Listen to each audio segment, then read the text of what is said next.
Today discuss about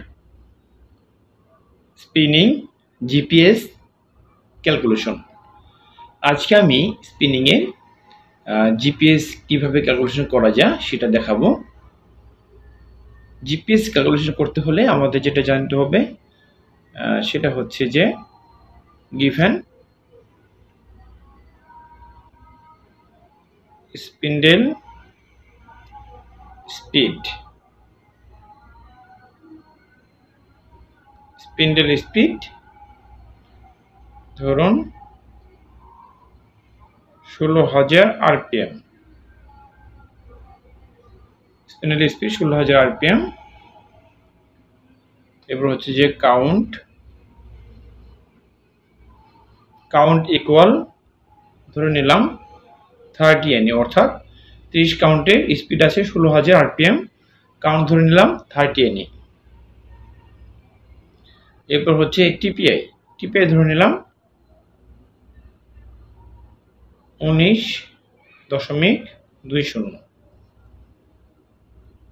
ঠিক আছে, তাহলে আমাদের ফর্মুলাটা হচ্ছে যে আমরা করব এইভাবে, ফর্মুলা ইকুয়াল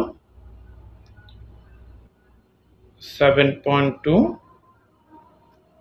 এটা হচ্ছে কনস্ট্যান্ট, ইনটু হচ্ছে 16,000 ডিভাইড বাই,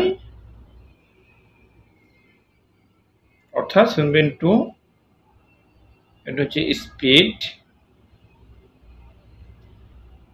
ইনটু হচ্ছে টিপিআই, ইনটু হচ্ছে কাউন্ট। ঠিক আছে, তাহলে 7.2 ইনটু হচ্ছে স্পিড 16,000 ডিভাইড বাই টিপিআই কত ধরেছি 19.20, ইনটু হচ্ছে কাউন্ট ধরেছি 30।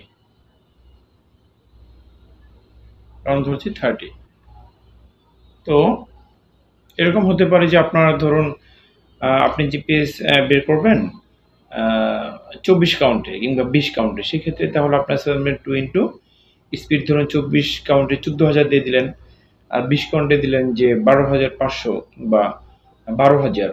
হ্যাঁ, টিপিআই 24 কিংবা 20 দিয়ে দিলেন, তারপর হচ্ছে কাউন্ট, অর্থাৎ সূত্রটা এরকম যে 7.2 into speed divide by TPI into count. তো যদি আমরা ক্যালকুলেশন করি তাহলে আমরা পাবো হচ্ছে 200 জিপিএস, এটা হচ্ছে অ্যান্সার। ঠিক আছে, তো আশা করি বুঝতে পেরেছেন। আজকে এ পর্যন্তই, পরবর্তীতে নতুন একটি টপিক নিয়ে আসবেন ইনশাআল্লাহ। ততক্ষণ ভালো থাকবেন, আল্লাহ হাফেজ।